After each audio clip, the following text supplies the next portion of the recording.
Kue ulang tahun seharga sisa uang pensiun ini dilempar ke lantai dan aku dipaksa memakannya. Seperti anjing oleh anak kandungku sendiri. Tapi mereka tidak tahu, saat aku berlutut memungut remahan itu, aku baru saja menandatangani surat kemiskinan mereka. Apa yang akan terjadi saat mereka bangun besok pagi dan menemukan seluruh saldo bank mereka menjadi nol? Sebelum melanjutkan ceritanya, mari tuliskan di komentar, dari mana kamu menonton video ini? Semoga yang sudah subscribe channel Hakikat Cerita, kami doakan, dimudahkan urusannya, dilancarkan rezekinya, disehatkan badannya, dan dikabulkan semua doanya. Amin, mari kita mulai ceritanya. Udara sore itu terasa lebih berat dari biasanya. Namun Suraji tetap melangkahkan kakinya dengan semangat yang dipaksakan. Rambutnya yang sudah memutih seluruhnya, tertutup topi tua yang warnanya mulai memudar. Di tangannya, ia menggenggam sebuah kantong plastik berisi kotak karton berukuran sedang. Di dalam kotak itu, ada sebuah kue tar coklat sederhana dengan hiasan buah ceri di atasnya. Bagi orang lain, mungkin itu hanya kue murah dari toko roti di sudut pasar. Tapi bagi Suraji, kue itu adalah hasil dari sisa uang pensiun yang ia sisihkan dengan sangat ketat selama 3 bulan terakhir.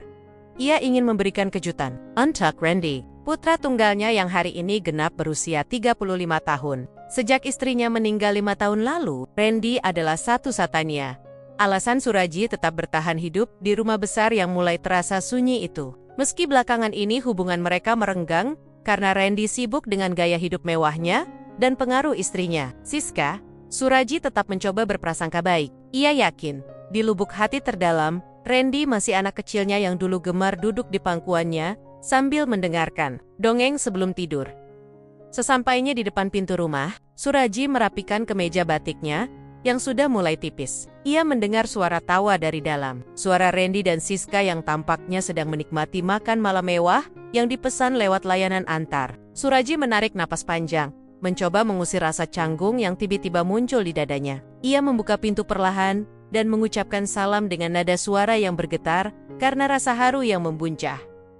Randy menoleh, namun tidak ada binar bahagia di matanya. Pria itu hanya menatap ayahnya dengan pandangan datar, seolah kehadiran Suraji adalah gangguan di tengah makan malam romantis mereka. Siska bahkan tidak repot-repot menoleh. Ia sibuk memainkan ponselnya sambil menyantap potongan steak mahal di piringnya. Suraji mendekat ke meja makan, meletakkan kotak kue itu dengan hati-hati, seolah benda itu adalah harta paling berharga di dunia. Ia tersenyum lebar, menampakkan kerutan di wajahnya yang menceritakan betapa banyak badai yang sudah ia lalui demi membesarkan Randy. Suraji mengatakan dengan lembut bahwa ia membelikan kue ini khusus untuk ulang tahun Randy.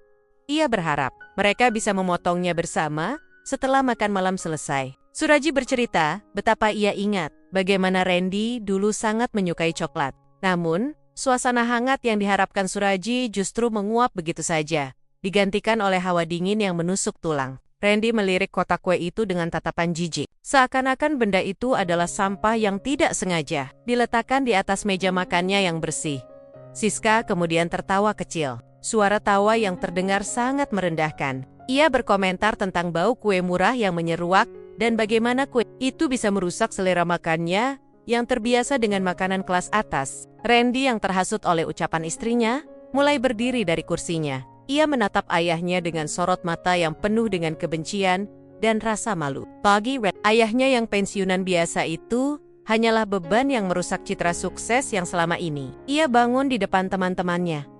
Suraji terdiam. Tangannya yang mulai gemetar kini saling bertautan di depan perut. Ia tidak menyangka bahwa perhatian kecilnya akan disambut dengan hinaan sekejam itu. Ia ingin bicara, ingin mengingatkan Randy bahwa rumah yang mereka tempati dan modal usaha yang Randy gunakan, semuanya berasal dari keringat. Suraji selama puluhan tahun bekerja di bank. Namun, lidahnya terasa keluh. Kecewa itu terlalu besar, hingga tidak mampu lagi diubah menjadi kata-kata. Ia hanya bisa berdiri terpaku, menyaksikan bagaimana anak yang ia cintai, mulai berubah menjadi sosok asing yang mengerikan.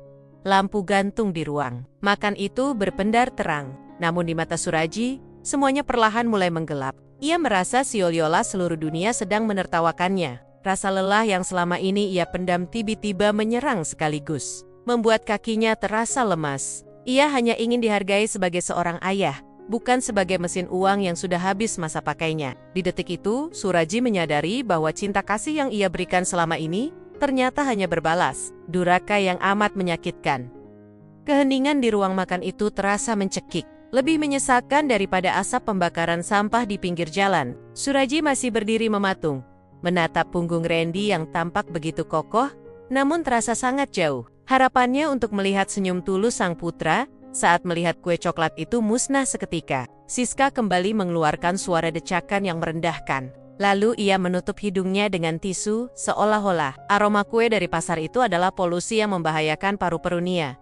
Randy tiba-tiba menggebrak meja, membuat sendok dan garpu di atas piring porselen mereka berdenting keras. Ia menatap kotak kue itu.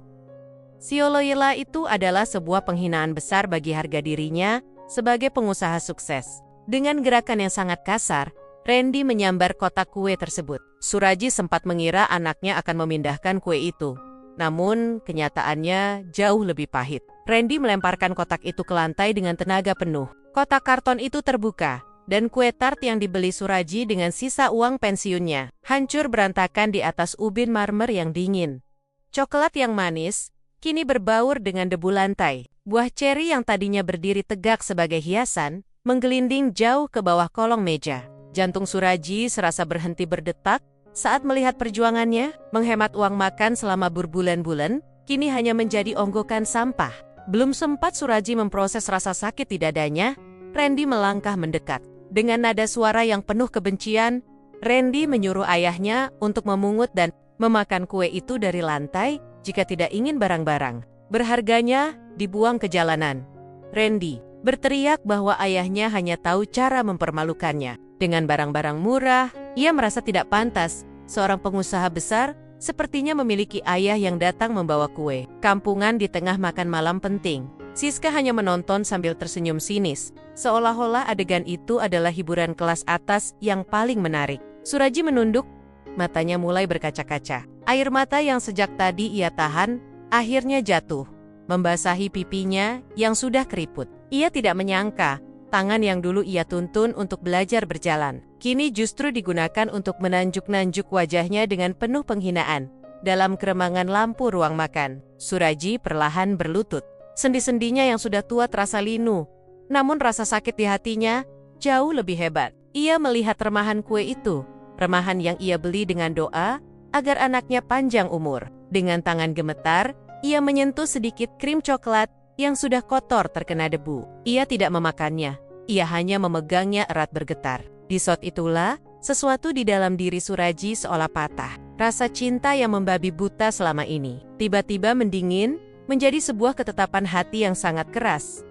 Randy tertawa melihat ayahnya berlutut, mengira ia telah berhasil menundukkan harga diri orang tua itu. Ia tidak tahu bahwa saat Suraji berlutut, ia bukan sedang menyerah, melainkan sedang memungut sisa-sisa martabatnya untuk kemudian bangkit sebagai sosok yang berbeda. Suraji berdiri perlahan, tanpa mengucapkan sepatah kata pun. Ia tidak marah, tidak juga membalas makian anaknya. Ia hanya menatap Randy dalam-dalam, sebuah tatapan yang kosong, namun mengandung makna perpisahan yang abadi.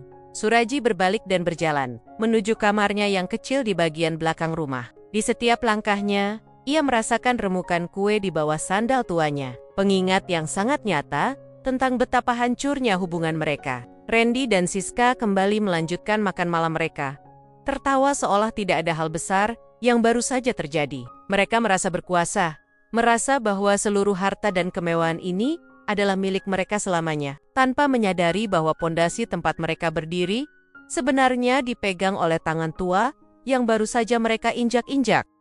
Malam itu, Suraji tidak memejamkan mata sedetik pun. Ia duduk di pinggir tempat tidurnya yang keras, menatap dinding kamar yang mulai berjamur. Di luar, suara tawa Randy dan Siska masih terdengar lamat-lamat, bercampur dengan denting gelas kristal. Mereka sedang merayakan sesuatu. Mungkin merayakan kemenangan semu atas penghinaan terhadap seorang ayah. Suraji hanya diam, namun pikirannya bekerja lebih cepat daripada saat ia masih menjadi manajer di bank puluhan tahun silam. Ia membuka sebuah peti kayu kecil yang ia simpan di bawah tempat tidur. Di dalamnya terdapat tumpukan berkas tua yang rapi dan terawat. Selama ini, Randy mengira bahwa seluruh aset keluarga sudah berpindah tangan kepadanya. Randy terlalu sombong untuk memeriksa detail dokumen hukum karena ia merasa ayahnya terlalu tua dan lemah untuk memahami urusan bisnis modern. Namun, Suraji adalah orang bank. Ia tahu betul bagaimana cara mengunci sebuah pintu tanpa harus memegang kuncinya secara fisik di depan orang lain. Suraji mengeluarkan buku tabungan dan beberapa sertifikat tanah yang masih atas nama pribadinya. Selama ini, ia membiarkan Randy menggunakan fasilitas itu karena ia pikir anaknya akan mengurusnya dengan penuh kasih. Ia membiarkan rekening perusahaannya terhubung dengan dana pensiun dan deposito pribadinya sebagai jaminan. Tapi sekarang, semuanya telah berubah. Kemarahan Suraji tidak meledak dalam bentuk teriakan atau bantingan pintu. Kemarahannya adalah sebuah kesunyian yang dingin dan terencana. Pagi harinya, Suraji keluar dari kamar dengan wajah yang sangat tenang, seolah kejadian semalam tidak pernah ada. Ia melihat Randy sedang bersiap pergi ke kantor dengan setelan jas mahalnya. Randy menatap ayahnya sekilas dengan tatapan meremehkan, tanpa sedikit pun rasa bersalah atas kejadian kue di lantai. Suraji hanya tersenyum tipis, sebuah senyum yang jika Randy cukup cerdas, seharusnya membuatnya merasa sangat ketakutan. Suraji menyapa anaknya dengan sopan, menanyakan apakah tidurnya nyenyak. Yang dibalas Randy dengan dengusan kasar sebelum melenggang pergi. Siska yang masih mengenakan daster sutra mewahnya memerintah Suraji untuk membersihkan sisa kue di lantai ruang makan. Suraji tidak membantah. Ia mengambil kain lap dan mulai membersihkan lantai itu dengan sangat bersih. Sambil mengelap marmer itu, Suraji berbisik di dalam hati bahwa ini adalah terakhir kalinya ia melayani orang-orang yang tidak tahu cara berterima kasih. Setiap usapan kain lap itu adalah sebuah janji pada dirinya sendiri bahwa sebelum matahari terbenam besok, keadaan akan berbalik 180 derajat. Setelah memastikan rumah sepi, karena Siska pergi ke salon, Suraji mengambil ponsel tuanya. Ia menghubungi seseorang yang sudah lama tidak ia ajak bicara, yaitu pengacara pribadinya, yang juga merupakan sahabat lamanya sejak masa muda. Suaranya terdengar sangat tegas saat ia meminta sang pengacara untuk menyiapkan semua berkas, pencabutan hak kuasa, dan pengalihan aset secara total. Tidak ada keraguan dalam suaranya. Rasa kasih sayang yang dulu menutup logikanya, kini sudah hilang bersama remahan kue yang ia buang ke tempat sampah. Suraji kemudian berjalan menuju bank tempat ia dulu bekerja. Orang-orang di sana masih mengenalnya dengan baik, sebagai sosok senior yang dihormati. Ia masuk ke ruangan layanan prioritas, dan mulai menginstruksikan pemindahan seluruh saldo dari rekening bersama ke rekening pribadinya yang tidak diketahui oleh Randy. Ia juga menandatangani dokumen untuk mengakhiri masa sewa rumah mewah yang mereka tempati, karena secara hukum, rumah itu masih berada di bawah kuasa perusahaannya yang ia jaminkan.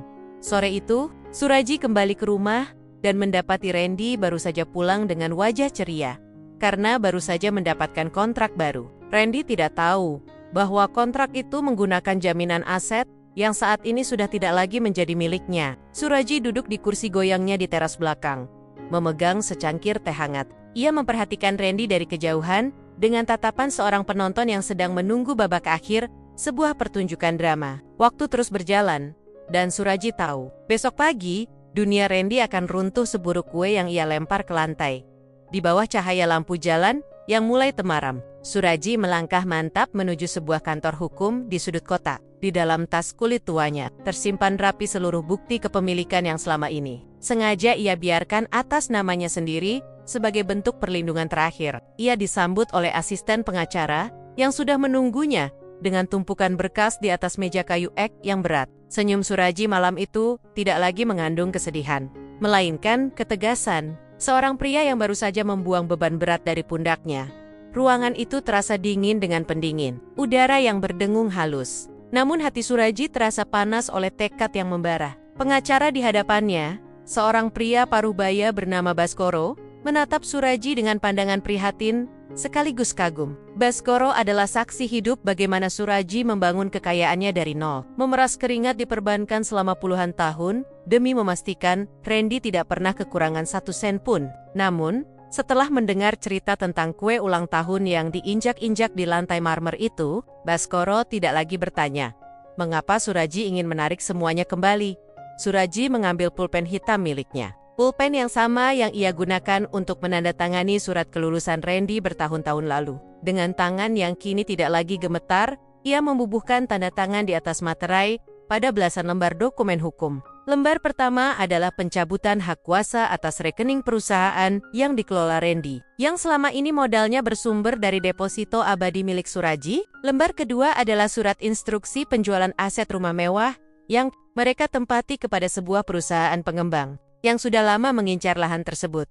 Proses itu berlangsung dalam keheningan yang khusyuk. Hanya terdengar suara gesekan kertas dan napas Suraji yang teratur. Ia meminta Baskoro untuk memindahkan seluruh sisa saldo cair ke sebuah yayasan panti jompo dan sisa lainnya ke rekening rahasia yang hanya bisa diakses olehnya. Suraji juga menandatangani surat pengosongan rumah yang akan dikirimkan besok pagi, tepat pukul 9. Ia ingin semuanya selesai dengan cepat.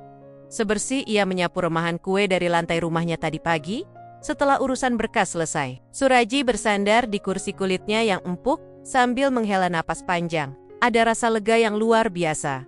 Seolah-olah racun yang selama ini mengalir di nadinya telah berhasil dikeluarkan. Ia tahu bahwa tindakannya ini akan membuat Randy jatuh miskin dalam semalam. Namun ia juga tahu bahwa membiarkan Randy terus bersikap durhaka adalah kesalahan yang lebih besar. Suraji ingin memberikan pelajaran terakhir pada anaknya. Pelajaran tentang harga diri yang tidak bisa dibeli dengan uang pensiun atau rumah mewah. Malam semakin larut saat Suraji meninggalkan kantor hukum itu dengan langkah yang jauh lebih ringan. Ia berjalan kaki menyusuri trotoar, menikmati angin malam yang menerpa wajahnya yang mulai keriput. Di kepalanya, ia sudah membayangkan hari esok yang akan menjadi sejarah besar dalam hidupnya. Ia tidak merasa bersalah sedikit pun, karena ia sadar bahwa cinta yang buta hanya akan melahirkan monster yang tidak tahu cara menghargai orang tua. Suraji pulang ke rumah itu untuk terakhir kalinya, bersiap untuk menyaksikan bagaimana kesombongan Randy akan segera menemui ajalnya. Matahari baru saja menyembul dari ufuk timur saat Suraji sudah bangun dan merapikan tempat tidurnya dengan sangat rapi. Ia tidak membawa banyak barang, hanya satu koper kecil berisi pakaian sehari-hari dan album foto lama yang berisi kenangan bersama mendiang istrinya. Ia meninggalkan semua barang mewah, jam tangan pemberian Randy, dan setelan jas mahal di dalam lemari. Baginya, barang-barang itu sekarang terasa kotor karena dibeli dengan uang yang tidak diberkati oleh rasa hormat di ruang tengah. Ia melihat Randy sedang bersiap sayap dengan sangat terburu-buru seperti biasanya. Randy tampak sibuk menelepon kliennya, membicarakan rencana liburan mewah ke luar negeri bersama Siska akhir bulan nanti. Siska sendiri sedang duduk di meja makan, menuntut pelayan rumah untuk segera menyajikan sarapan salmon panggang kesukaannya. Mereka berdua sama sekali tidak menyadari bahwa di balik pintu kamar belakang, sang pemilik sah seluruh kemewahan itu sedang bersiap untuk pergi selamanya. Keanehan pertama dimulai saat Randy mencoba membayar tagihan kartu kredit untuk memesan tiket pesawat lewat ponselnya. Wajah Randy yang tadinya ceria mendadak berubah menjadi merah padam saat layar ponselnya menunjukkan notifikasi bahwa transaksi ditolak karena limit tidak mencukupi. Ia mencoba sekali lagi dengan kartu yang berbeda. Namun, hasilnya tetap sama. Randy memaki-maki layanan bank di depan Siska, menuduh ada gangguan sistem yang menghambat urusan bisnisnya yang sangat penting. Tak lama kemudian, ponsel Randy berdering keras, namun kali ini bukan dari klien, melainkan dari manajer keuangan perusahaannya. Suara di seberang telepon terdengar sangat panik, mengabarkan bahwa seluruh dana operasional di rekening utama perusahaan telah ditarik secara tunai dan dialihkan ke rekening yang tidak dikenal. Randy merasa jantungnya seperti diremas kuat. Keringat dingin mulai bercucuran di dahinya yang lebar. Ia mencoba menghubungi ayahnya. Namun Suraji hanya menatap ponselnya yang bergetar di atas meja kamar tanpa niat untuk mengangkatnya. Puncak dari kegelisahan itu terjadi saat sebuah mobil hitam berhenti di depan gerbang rumah mereka. Beberapa pria berpakaian rapi turun dengan membawa map merah yang sangat tebal. Mereka adalah petugas dari bank dan perwakilan pengembang yang baru saja membeli rumah tersebut dari Suraji. Siska yang melihat kehadiran orang asing itu mulai merasa tidak enak hati dan meminta Randy untuk segera keluar. Randy dengan angkuh melangkah keluar rumah, berniat mengusir orang-orang yang ia anggap mengganggu ketenangannya di pagi hari itu. Namun, langkah Randy terhenti saat salah satu petugas menyerahkan surat pemberitahuan pengosongan rumah yang sudah ditandatangani oleh Suraji tadi malam. Di surat itu tertera jelas bahwa rumah tersebut telah terjual dan penghuni sebelumnya diberikan waktu hanya 3 jam untuk mengemasi barang-barang pribadi mereka. Randy tertawa sinis. menganggap itu adalah lelucon konyol, sampai ia melihat tanda tangan ayahnya yang sangat sah di atas materai. Di saat yang sama, Suraji keluar dari pintu samping dengan koper kecil di tangannya, menatap Randy dengan pandangan yang membuat bulu kuduk anaknya itu berdiri tegak. Kepanikan yang dirasakan Randy di depan gerbang rumahnya hanyalah permulaan dari badai yang jauh lebih besar. Ia berkali-kali mencoba menghubungi bagian layanan pelanggan bank dengan tangan yang gemetar hebat. Namun jawaban yang ia terima selalu sama. Seluruh akses rekening yang selama ini ia gunakan untuk membiayai gaya hidup mewahnya telah diputus secara sepihak oleh pemilik otoritas utama, yaitu ayahnya sendiri. Siska yang berdiri di sampingnya mulai berteriak histeris, menuntut penjelasan tentang mengapa kartu kreditnya ditolak saat ia mencoba memesan tas mewah secara daring. Randy berlari masuk ke dalam rumah, mengabaikan para petugas yang mulai mengeluarkan stiker penyegelan. Ia mencari Suraji di kamarnya, namun ia hanya menemukan sebuah ruangan yang kosong dan sangat rapi. Tidak ada lagi bau minyak kayu putih yang biasa tercium, hanya ada keheningan yang menyakitkan. Di atas meja nakas, Suraji meninggalkan selembar kertas kecil berisi rincian seluruh uang yang selama ini Randy hambur-hamburkan. Di bawah rincian itu, tertulis satu kalimat pendek yang membuat jantung Randy seolah berhenti berdetak. Kue itu sudah kubersihkan. Sekarang giliran hidupku yang kubersihkan dari benalu. Telepon dari kantor kembali berdering. Kali ini dari investor utama yang menyatakan menarik seluruh modal karena jaminan aset berupa tanah dan bangunan ternyata sudah berpindah tangan. Randy terduduk di lantai marmer yang dingin. Lantai yang sama tempat ia menghina ayahnya semalam. Ia menyadari bahwa selama ini ia hanyalah seorang raja tanpa mahkota, yang kekuasaannya bergantung sepenuhnya pada kebaikan hati pria tua yang ia injak-injak martabatnya. Siska yang melihat suaminya hancur, bukannya menghibur, malah mulai mengemasi barang-barangnya sendiri dan memaki Randy, karena dianggap tidak becus menjaga harta keluarga. Pukul 2 siang, truk pengangkut barang dari pihak pengembang tiba di halaman depan. Randy dan Siska dipaksa keluar dari rumah itu hanya dengan membawa pakaian yang melekat di badan dan beberapa koper kecil. Tetangga sekitar mulai berbisik-bisik, menyaksikan jatuhnya sang pengusaha sombong yang selama ini selalu memamerkan mobil mewahnya. Randy mencoba melawan, namun surat-surat hukum yang dibawa petugas bank terlalu kuat untuk dibantah. Ia kehilangan segalanya dalam hitungan jam, mulai dari saldo bank yang menguap hingga atap tempatnya berteduh yang kini terkunci rapat bagi dirinya. Randy mencoba mencari tempat menginap di hotel. Namun tidak ada satupun hotel yang menerima kartunya yang sudah diblokir. Ia merogoh sakunya dan hanya menemukan beberapa lembar uang ratusan ribu yang tersisa. Sisa uang jajan yang belum sempat ia belanjakan. Siska yang tidak tahan dengan penderitaan itu akhirnya memutuskan untuk pergi meninggalkan Randy dan kembali ke rumah orang tuanya. Meninggalkan Randy sendirian di pinggir jalan dengan koper Kapernia yang malang. Di tengah hiruk pikuk kota, Randy baru menyadari betapa kecil dan tidak berdayanya ia tanpa bayang-bayang ayahnya. Malam mulai turun menyelimuti kota dan Randy kini benar-benar sendirian. Ia mencoba menelepon teman temonnya yang dulu selalu menempel saat ia kaya, namun tidak ada satupun yang mengangkat panggilannya. Mereka semua sudah tahu kabar kejatuhannya lewat berita singkat di kalangan pengusaha. Randy berjalan menyusuri trotoar dengan tatapan kosong. Perutnya mulai keroncongan karena sejak pagi belum menyentuh makanan. Ia melewati toko roti tempat ayahnya membeli kue ulang tahun kemarin, dan rasa sesak yang luar biasa tiba-tiba menghantam dadanya hingga ia sulit bernapas. Hari-hari berikutnya menjadi neraka yang nyata bagi Randy. Ia yang terbiasa tidur di kasur empuk dengan pendingin udara, kini harus rela tidur di sebuah kontrakan sempit di pinggiran kota yang berbau pesing. Uang tunai yang tersisa di dompetnya habis dalam sekejap, hanya untuk membayar uang muka sewa dan makan mie instan setiap hari. Ia mencoba melamar pekerjaan di parusihan-parusihan rekanannya dulu, namun nama baiknya sudah hancur total karena dianggap sebagai anak durhaka yang memicu skandal pengalihan aset keluarga. Randy sering menghabiskan sore hari dengan berjalan kaki menuju rumah lamanya, hanya untuk melihat dari jauh rumah itu yang kini sedang direnovasi oleh pemilik barunya. Ia berharap bisa melihat sosok Suraji lewat di sana, berharap bisa bersujud di kaki ayahnya dan memohon ampunan. Namun, Suraji seolah ditelan bumi. Tidak ada satupun kerabat yang tahu di mana keberadaan pria tua itu. Suraji telah mengganti nomor teleponnya dan memutus semua komunikasi dengan dunia lama yang penuh dengan kepalsuan Randy.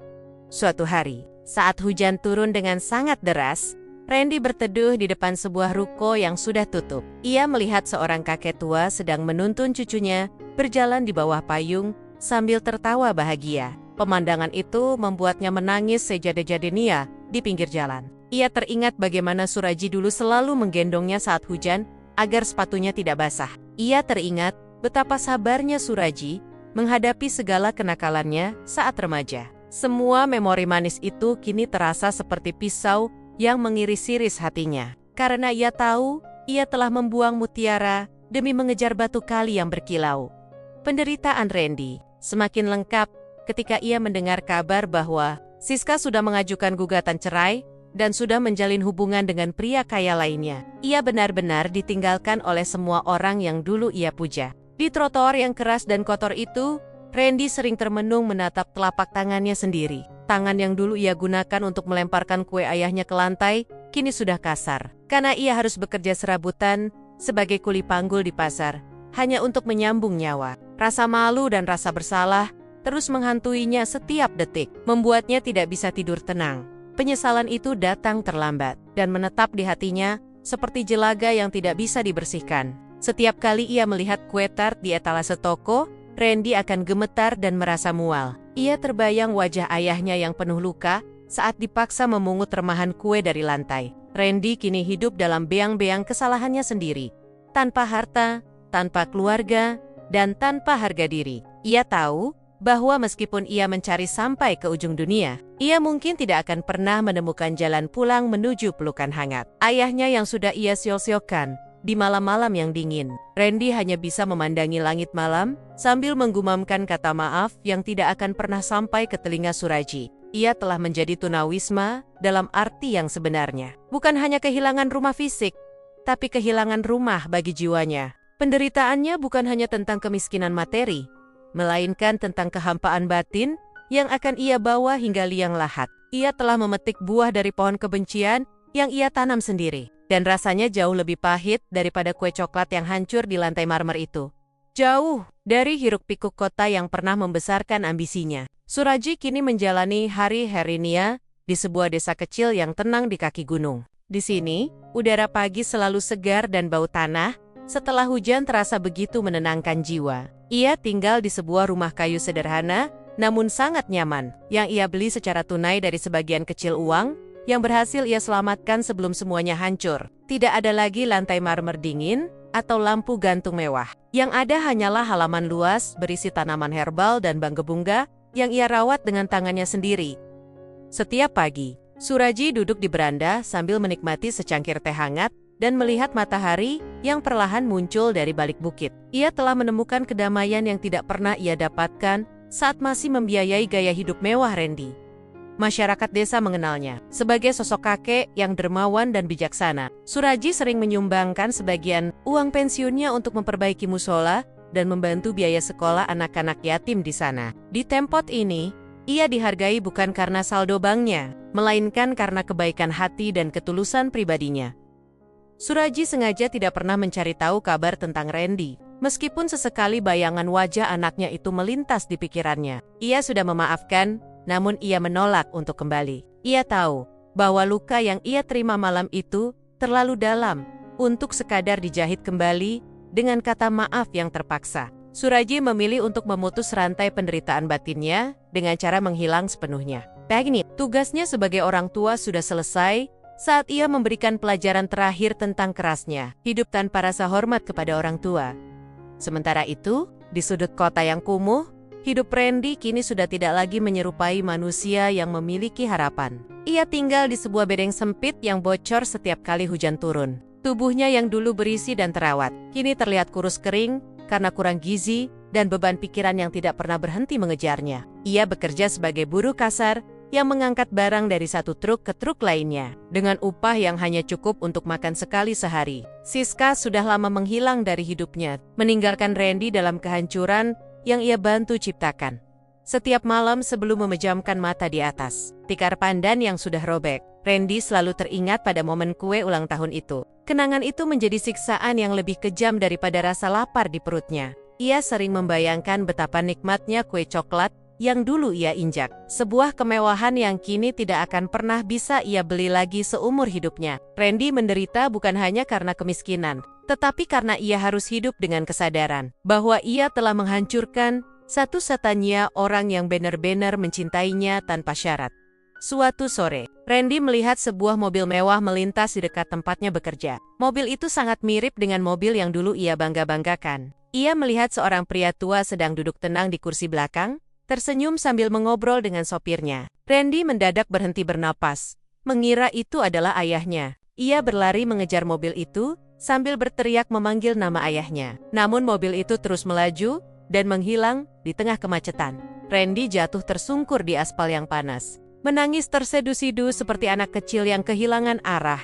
Randy akhirnya menyadari bahwa hukuman paling berat di dunia ini bukanlah penjara, melainkan hidup dalam penyesalan yang tidak memiliki ujung. Ia akan terus menua dalam kemiskinan, tanpa ada tangan yang akan memegang tangannya saat ia sakit kelak. Ia telah menjadi orang asing di tanah kelahirannya sendiri. Seorang pria yang dibuang oleh nasib karena telah membuang berkah dari orang tuanya. Penderitaan itu menetap dalam nadinya, menjadi kawan setia yang akan menemaninya hingga napas terakhir dalam kesendirian yang mutlak di desa yang damai. Suraji menutup matanya perlahan sambil menghirup udara sore yang sejuk. Ia merasa ringan, merasa benar-benar bebas dari beban masa lalu yang menyesakkan. Ia telah memberikan segalanya, dan kini saatnya ia menikmati sisa waktunya untuk dirinya sendiri. Di atas meja di sampingnya, terletak sepotong kue bolu buatan tetangganya yang sederhana. Suraji mengambil potongan itu, memakannya dengan perlahan, dan merasakan rasa manis yang sesungguhnya rasa manis dari sebuah keadilan yang akhirnya tegak berdiri.